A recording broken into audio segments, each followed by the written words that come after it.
আসসালামু আলাইকুম। সবার আগে বাছাই করা 10টি আন্তর্জাতিক খবর জানিয়ে দেব। প্রথমেই থাকছে শিরোনাম। তবে তার আগে অনুরোধ থাকবে ভিডিওটিতে একটি লাইক দিবেন।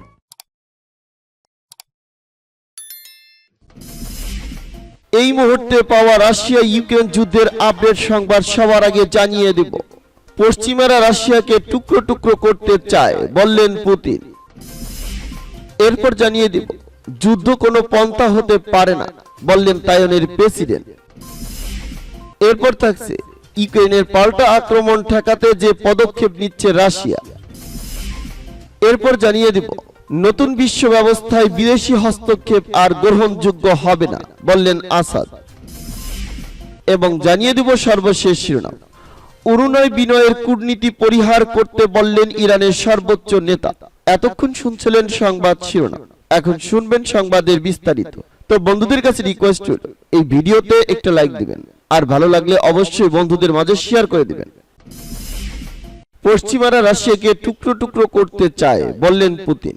পশ্চিমারা রাশিয়াকে টুকরো টুকরো করতে চায় বলে অভিযোগ করেছেন রুশ প্রেসিডেন্ট ভ্লাদিমির পুতিন। তবে রাশিয়ার বিরুদ্ধে যত প্রোপাগান্ডা প্রচার করা হবে, রুশ সমাজ তত বেশি ঐক্যবদ্ধ হবে বলেও তিনি মনে করেন। শুক্রবার ভিডিও লিংকের মাধ্যমে রাশিয়ার কাউন্সিল ইন ইন্টার এথনিক রিলেশনসে দেওয়া এক ভাষণে এ অভিযোগ করেন তিনি। পুতিন বলেন, তারা বলছে রাশিয়াকে বহু ডজন রাষ্ট্রে বিভক্ত করে ফেলতে হবে। ইউক্রেন যুদ্ধকে কেন্দ্র করে পশ্চিমা দেশগুলো যখন রাশিয়ার বিরুদ্ধে নতুন করে নিষেধাজ্ঞা আরোপের প্রস্তুতি নিচ্ছে, তখন এসব কথা বললেন প্রেসিডেন্ট পুতিন। তিনি বলেন, রাশিয়ার উপর পশ্চিমা দেশগুলো যত বেশি নিষেধাজ্ঞা আরোপ করবে, তত বেশি এদেশের মানুষের ঐক্য ও সংহতি জোরদার হবে। তিনি বলেন, রাশিয়ার শত্রুরা বিভিন্ন এজেন্ট ও প্রান্তিক মানুষের ব্যবহার করে এদেশের ক্ষতি করার চেষ্টা করে যাচ্ছে। রুশ প্রেসিডেন্ট বলেন, আমাদের চিরকালের ভূ রাজনৈতিক প্রতিদ্বন্দ্বী ও প্রতিপক্ষরা দেশের অভ্যন্তরে তাদের এজেন্টদের ব্যবহার করছে।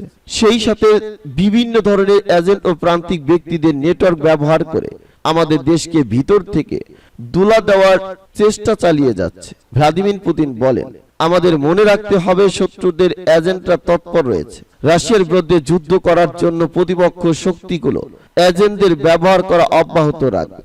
রাশিয়ার শত্রুরা কয়েক শতাব্দী ধরে এই কাজ করে আসছে বলে দাবি করেন প্রেসিডেন্ট পুতিন। তিনি বলেন, তারা এখনো এই কাজ করছে এবং ভবিষ্যতেও করে যাবে, আর আমরাও আমাদের কাজ করে যাব। সূত্র পার্স টুডে। যুদ্ধ কোনো পন্থা হতে পারে না বললেন তাইওয়ানের প্রেসিডেন্ট। চীনের সাথে দ্বন্দ্বের বিষয়ে তাইওয়ানের প্রেসিডেন্ট সাই ইং ওয়েন বলেছে, তাইওয়ান দ্বীপে তিনি শান্তি ও স্থিতিশীলতা বজায় রাখতে চান। তার মতে যুদ্ধ কোনো পন্থা হতে পারে না। রাজধানী তাইপেতে এক ভাষণে সাই বলেছেন, তাইওয়ান চীনকে উস্কানি দেবে না, সাথে বেইজিং এর চাপে মাথাও নোয়াবে না। সম্প্রতি যুক্তরাষ্ট্রের সফরে গিয়ে চীনের রুশানলে পড়েন সাই। চীন বারবার নানা ধরনের হুমকি দিয়ে আসছে। তিনি বলেছেন, যুদ্ধ কোনো অপশন হতে পারে না, তবে কেউ অন্যায়ভাবে ও অশান্তিকর উপায়ে আমাদের মর্যাদা কেড়ে নিতে পারবে না। সচেতনভাবেই আমরা বিশ্ব ও তাইওয়ানের শান্তি ও স্থিতিশীলতার বিষয়ে কাজ করব। সাই আরো বলেন, যদিও তাইওয়ানের চারপাশে ঝুঁকি, তবে তাতেও ঝুঁকি তৈরি করার দরকার নেই। সাই জানিয়েছেন, $500 বিলিয়ন মূল্যের অস্ত্র সরবরাহে বিষয়ে তাইওয়ানের কর্মকর্তারা যুক্তরাষ্ট্রের সাথে কাজ করছে। ইউক্রেনের পাল্টা আক্রমণ ঠেকাতে যে পদক্ষেপ নিচ্ছে রাশিয়া। ইউক্রেনের দক্ষিণ অঞ্চলে অবস্থিত জাপোরোজিয়ার পারমাণবিক বিদ্যুৎ উৎপাদন কেন্দ্রের ভেতরে ও আশেপাশে জায়গায় প্রতিরক্ষা ব্যবস্থাকে শক্তিশালী করছে রাশিয়া। শুক্রবার বার্তা সংস্থা রয়টার্স 4 প্রত্যক্ষদর্শীর বরাত দিয়ে এ তথ্য নিশ্চিত করেছে। তারা জানিয়েছে, ইউক্রেনের পক্ষ থেকে সম্ভাব্য আক্রমণ প্রতিহত করার কথা মাথায় রেখে রুশ বাহিনী এ উদ্যোগ নিয়েছে। শহরের চারপাশে নতুন করে ট্রেন্ড খোঁড়া হয়েছে এবং আরো বেশি পরিমাণে ভূমি আইন পোতা হয়েছে। কারখানার নজরদারি ক্যামেরাগুলো উত্তরে ইউক্রেন নিয়ন্ত্রিত অঞ্চলের দিকে তাক করে রাখা হয়েছে বলে জানান তারা। শত্রুর উপর গুলিবর্ষণের উদ্দেশ্যে কারখানার কিছু দালানের ছাদে অবস্থান নিয়েছেন রুশ সেনারা।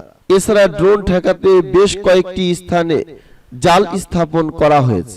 বিদ্যুৎ উৎপাদন কেন্দ্রে কাজ করেন এমন 2 ইউক্রেনীয় নাগরিক ও কারখানার কাছাকাছি অবস্থিত এনের হোদান শহরের দুই বাসিন্দা রয়টার্সের কাছে এ কথা বর্ণনা করেছেন। পারমাণবিক বিদ্যুৎ কেন্দ্রের কাছে যুদ্ধ শুরু হলে তা খুবই ঝুঁকিপূর্ণ হতে পারে বলে তারা মনে করেন। ইউক্রেনের সামরিক গোয়েন্দা সংস্থা, রুশ প্রতিরক্ষা মন্ত্রণালয় ও রাশিয়ার রাষ্ট্রীয় পারমাণবিক জ্বালানি প্রতিষ্ঠান রোসাতমের সঙ্গে মন্তব্যের জন্য যোগাযোগ করা হলেও তারা উত্তর দেয়নি। পরমাণু খাতে কয়েকজন বিশেষজ্ঞ আশঙ্কা প্রকাশ করেন, এই কারখানার কোনো ক্ষতি হলে তা আশেপাশের এলাকা ও বাসিন্দাদের জন্য গুরুতর সমস্যা তৈরি করবে। এটি যুদ্ধ ও বৈশ্বিক পারমাণবিক খাতকে প্রভাবিত করবে। প্যাট্রিয়ট উড়োজাহাজ, ক্রুজ ক্ষেপণাস্ত্র ও ব্যালিস্টিক ক্ষেপণাস্ত্র হামলা ঠেকানোর জন্য বড় আকারের পাল্টা আক্রমণ চালাবে। বিশ্লেষকরা মনে করেছেন তারা দক্ষিণ অঞ্চলে আক্রমণ করবে, কারণ এ অঞ্চলটি কৌশলগত দিক দিয়ে গুরুত্বপূর্ণ। এটি ক্রিমিয়া ও কৃষ্ণ সাগরের মাঝে যোগসূত্র স্থাপন করে থাকে। পশ্চিম রাশিয়া থেকে ক্রিমিয়া পর্যন্ত প্রতিরক্ষা ব্যবস্থা তৈরি করছে রাশিয়া। ইউক্রেনের দখলে থাকা দক্ষিণ অঞ্চলের এলাকাগুলো থেকে শুরু করে মেরিটোপোল পর্যন্ত বড় আকারে ট্রেন খুঁজছে রাশিয়া। এ থেকে বিশ্লেষকের ধারণা করছেন এ অঞ্চলেও আক্রমণ আসতে পারে বলে ভাবছে রাশিয়া। নতুন বিশ্ব ব্যবস্থায় বিদেশি হস্তক্ষেপ আর গ্রহণযোগ্য হবে না বললেন আসাদ। সিরিয়ার প্রেসিডেন্ট বাশার আল আসাদ 12 বছরেরও বেশি সময় পর আরব লীগের শীর্ষ সম্মেলনে তার প্রথম ভাষণে বিদেশি হস্তক্ষেপ ছাড়াই মধ্যপ্রাচ্যের সমস্যা সমাধানের একটি ঐতিহাসিক সুযোগ তৈরি হওয়ার কথা বলেছেন। 2011 সালের পর প্রথমবারের মতো আসাদ তার আরব প্রতিবেশীদের সঙ্গে এক কাতারে বসেন। তার বিরোধীদের, বিশেষ করে পশ্চিমা বিশ্বের প্রতি একটি স্পষ্ট বার্তা জানাতে আসাদ তার সংক্ষিপ্ত বক্তৃতায় বলেন, একটি নতুন বিশ্ব ব্যবস্থা চালু হচ্ছে যেখানে বিদেশি হস্তক্ষেপ আর গ্রহণযোগ্য হবে না। সিরিয়ার নেতা এর আগে এই শীর্ষ সম্মেলন আয়োজক দেশ সৌদি আরবের যুবরাজ মোহাম্মদ বিন সালমানের সঙ্গে আলিঙ্গন করেন। যুবরাজ সালমান আশা প্রকাশ করেন এই শীর্ষ সম্মেলনে প্রেসিডেন্ট আসাদের উপস্থিতি আঞ্চলিক স্থিতিশীলতা বৃদ্ধিতে সহায়ক হবে। বিবিসি সংবাদদাতা সেবাস্টিয়ান আশার কথা জানাচ্ছেন, জেদ্দায় সদ্য শুরু হওয়া এই সম্মেলনে আরব রাষ্ট্র নেতাদের পাশে আসাদকে খুবই স্বাচ্ছন্দ্য দেখাচ্ছিল। তিনি তাদের সঙ্গে গ্রুপ ছবির জন্য পোজ দেন এবং সৌদি রাষ্ট্রীয় টিভিতে দেখানো হয়।